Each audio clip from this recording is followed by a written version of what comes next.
Hello and welcome to the Revenue Marketing Report powered by Caliber Mind. I'm your host, Camela Thompson, and today I'm thrilled to be joined by Amy Vosko. Amy, welcome back. Day 2. We're going to be talking about managing in and managing out.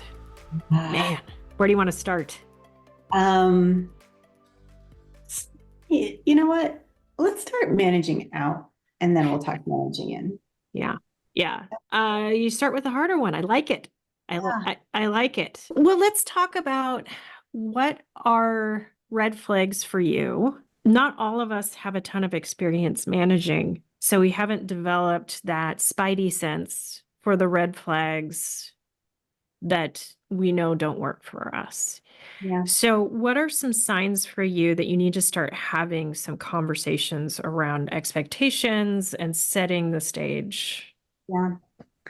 I'm gonna call out a couple of things first. So in my world for marketing, I've managed both BDRs on my team as well as marketers. And so first I want to say a couple things. One, I think both good and bad. I'm an incredibly empathetic leader. So this is a really hard scenario for me. I think probably hard. It's never easy, but harder than most. And I've learned some hard lessons where I've probably let it linger a little longer than it should. Same. And I've also learned in the end that, it does no one any good. Same. Yeah. So I think, and I laugh at myself only because it's like, really, you got to just make it easier on everyone. And I don't take anyone's livelihood, including my own, lightly. I think with sales, it is a little bit less ambiguous because there are numbers that are tied to it. And so the conversation, the red flags are easier to see sooner. And the conversations can be tied to, it's a very obvious thing. So I'm just going to kind of say that and then put that to the side. When you're working with an individual where they do have measurement, they have OKRs, they have KPIs, but they're a little less subjective, that makes it a harder conversation. So what I would say is, as a manager or a leader, if you can work in an environment where you have OKRs and when you're setting them quarterly and there's measurement involved, you're doing yourself a favor because then you can set better parameters and that helps you create an environment where you can always come back to those and make those red flags a little bit more easier to track. Yeah. And those are lessons that I've learned as time has gone on. It makes it a little less squishy and those conversations just easier to bring up and follow and track. And then you have measurement involved. So back to the conversation at hand. I think that let's just say we don't have those measurements in hand. Some of the conversations or the red flags that I start to see, disengagement for sure. I kind of like to call some things like if you hire someone and they're very engaged, they're firing on all cylinders most of the time, and now all of a sudden they're not. It's something's up. And my first trigger is to just do a genuine check-in. Yeah. My staff know me. Without crossing boundaries, I want to check in with them and just see if they're okay. I don't want to pry. I don't want to get into your personal life, but are you doing okay? Do you need some time off? Is there anything that you need help with?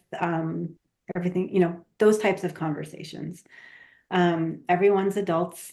They don't have to tell me anything, but I just want to give them that chance. I think some other red flags are deadlines are getting missed. I think an obvious red flag, which is never things that I want to have happen, but I have had where I'm getting feedback from other departments. Yep. To me, it's really hard because now or even on the team. Yes, absolutely. And if I've built the team the way I try to, they work really well together and they're gelling. And so it's become an issue because now that's really hard for them. That's actually a very good one to point out. So those are really good examples, I think, of things that are happening. My next step, if we have a conversation, no, nothing's wrong, but the behaviors still need to happen. We sit down. I tend to have a very explicit conversation about examples of things that I'm seeing. Yep. This is the point, unfortunately, where I do need to start creating a paper trail. Mm-hmm. And I do tend to have a conversation with HR just to let them know that I'm having the conversation. And then usually after I've had the conversation, I will write up a summary and I will email it to this. I always Yep. email Slack, and I will say, this is what we've talked about. You know, the conversation of PIPs or performance plans comes into play. Every company that I've worked for the last number of years is pro, con. I'm not a fan of them. I just kind of feel that at the point of having a PIP, it very rarely goes anywhere but positive, or it's not a positive at that point. I just feel Yep. like if you're going to have the conversation, then this is where we're at this point. Here's the other challenges that I've had, though, unfortunately, is sometimes there's lack of support on the organization side because you now have an employee who is not working out, but you may not be getting support for a backfill on the other side. Mm-hmm. And that becomes a real problem because if you're being asked to do more with less, but you're not getting support for a backfill,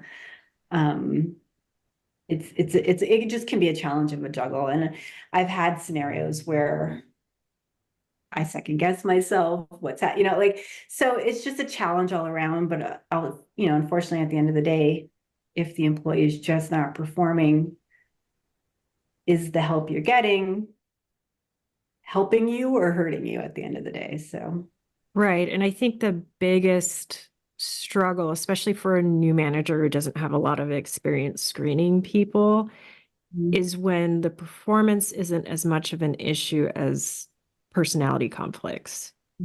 yes. And it's really hard because when you don't have a backfill and you really need the work done, you can't sacrifice your team's morale and other people in the company. However, I run into scenarios where people don't want to tell me what's happening when I'm not around. The person's kind of sneaky. They act out when no one is managing in the room. What I would say to folks is please do communicate when something's off, because it's not just you. They're impacting other people the same way. So if you don't feel comfortable speaking up for yourself, and I hope you are, speak up for the people around you. That's you bring up a good point too. It just amazes me the humankind that happens, and just this awful feeling that people walk away with at the end of the day because of colleagues that are one way to some folks and another way to other folks, and we've all experienced it. And, Oh yeah. I don't have time for that, right? Like that Yeah. is a whole other ball game. And it's just an awful feeling. Yeah. It's not good. I mean, one thing, and I know we don't have a lot of time, but a whole other session we could talk about is inheriting Mm-hmm. these that are now on your team that are not a good fit for the culture you're trying to build on your team. Right. Um, Especially if they have relationships with those founder CEOs or people yes, in the, yes, yes, yeah, it's yes. hard. Or they produce good work, but they're really unfortunately toxic, for the team. And that's another challenge of managing. Here's one thing I'll say, I guess, to kind of close out, and you're dealing with a lot of these challenges, is either trying to encourage your HR team or work within your leadership group to have peer meetings once a month to just chat with each other about ways to manage these things. And you can do it in a way where you're just leaving it as anonymous as possible. Mhm. Um, It's better if it's handled and managed by HR, but I've been in several organizations where we've had these peer-to-peer, coffee once a month chats, but it really does help and it's kind of cathartic. Just to, because I do find that leadership doesn't get enough of that kind of training. Once you sort of get into that Yep. executive level, we're sort of left to our own devices to figure out these challenging conversations and managing and managing out is a challenging topic for sure. And you need that I think that support and also that guidance on how to handle those conversations for sure. Yeah, it's hard for everyone involved. And a lot of times when people start to check out and disengage, it's not a great fit. Mhm. It's not a great fit. Maybe they hate working remotely and you only offer remote. Yeah, yeah, yeah. There's lots of factors. And I'm coming to realize more and more as life goes on and jobs go on that it's every company and every corner of the world. It doesn't matter what size of company it is. I think I've worked at really great companies and I've had amazing colleagues over the years, and I've also worked at really crazy companies. And Mhm. um, no one is immune. It is just, it's so eye-opening and validating to me that it is what it is. Every industry, I talk to friends, neighbors, colleagues, my mother, my husband, everyone. It's like it's everywhere. Well, it's so funny because I found that I am generalizing, but it tends to happen more with male colleagues on the executive team who are shocked that we need to have the sexual harassment training and all those other things because it actually does still happen. Yeah. I mean, and bless their hearts, they're shocked because they wouldn't do that. And I really appreciate that, but that doesn't mean it doesn't ever happen. Yeah, no, I know. I mean, listen, I grew up my early 20s during the 90s, so I'm like, I think it's changed a bit, but it still hasn't changed. Right. It's different. It's It's, different. I don't think, well, it's definitely not as open as it used to be, but it still happens. No, there's a great book. Oh my gosh, I read it a while ago, and I'll have to send it to you to share with your viewers. But I do appreciate the women that have come before us and what they've Yes. had with for sure, very much so. But I hope that our daughters and our nieces and their nieces appreciate what has happened. But there's a lot of legs to go for sure.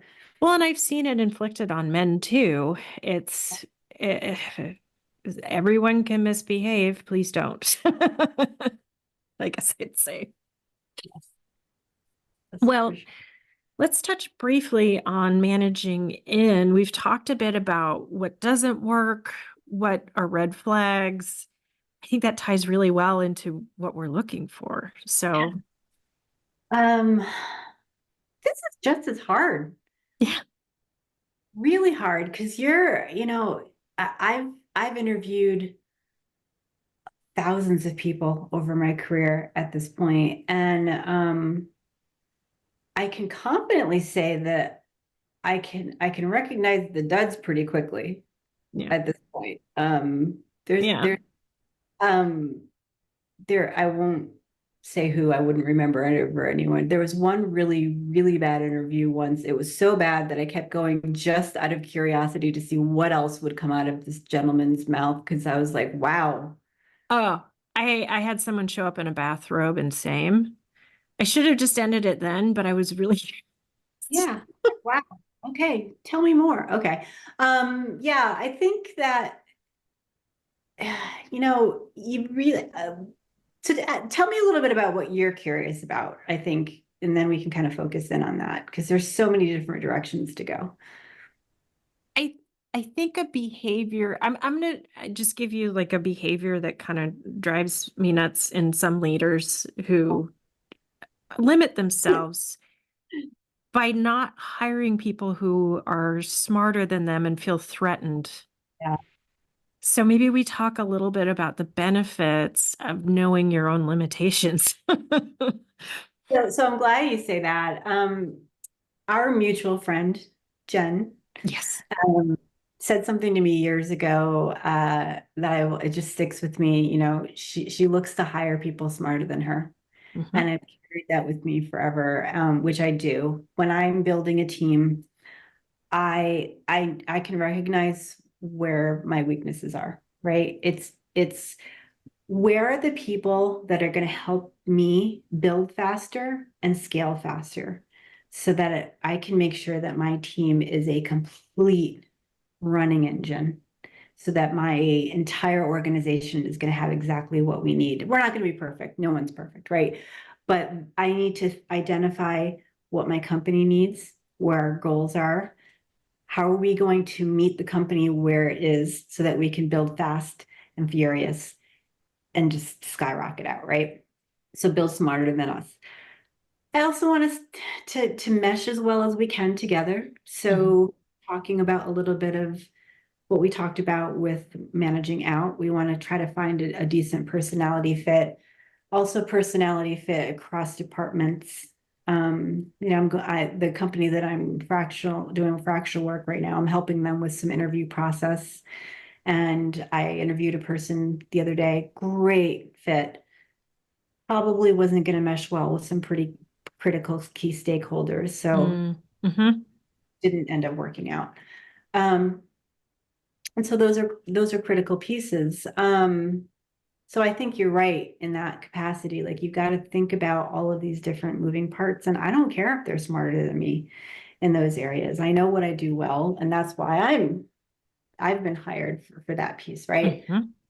Um, I think that, you know, it's also my pet peeves of things that I've been asked over time, really basic stuff. If you were a kitchen utensil, what kitchen utensil? Can we stop asking these things? Can we stop asking these things? Really? Like, I don't need to know. I think, you know, we need to sort of become really realistic about just ask the questions that we're trying to get to. Mhm. Um, you know, there's got to be a really good fit for what you're trying to understand from the team. The other piece, I'm curious what your thoughts are. I'm a big proponent of some kind of test task. Mm. Um, Not for Mm. every role, Mhm.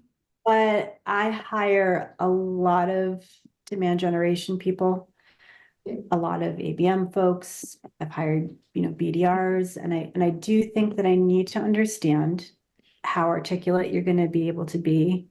Show me how you think strategically. I can't just take you on your word. Mhm. I can certainly call referrals, but you're giving me referrals based on people you know and that like you. So Mhm. curious what you think about that in terms of some kind of presentation. Doesn't need to take up your whole life, but It you know, it depends on the role, and my answer is going to be different just because of my background. yeah, So I've been an administrator for marketing automation systems, CRMs, and customer success solutions. that's a little different, I think. Yeah. So when I have somebody technical coming in, I'm going to ask them a series of questions. If they get irritated with me because they're certified and they don't think they should have to answer, Yeah, bye. I don't care how good you are. But I feel like there's certain tests I do within the interview when it comes to sales SDRs. The presentation approach makes a lot of sense to me because you want to make sure that somebody is comfortable. yeah. It's but it's an interview again. So I don't like the take home homework that takes 3 days. No, I don't even think it needs to be that. I just, No. you know, if I'm interviewing an art director or a designer, I don't need them to do a test task.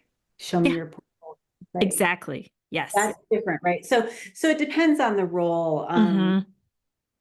But I think that it's all about meshing with the organization. I can tell you, I am very big on the types of questions that they ask.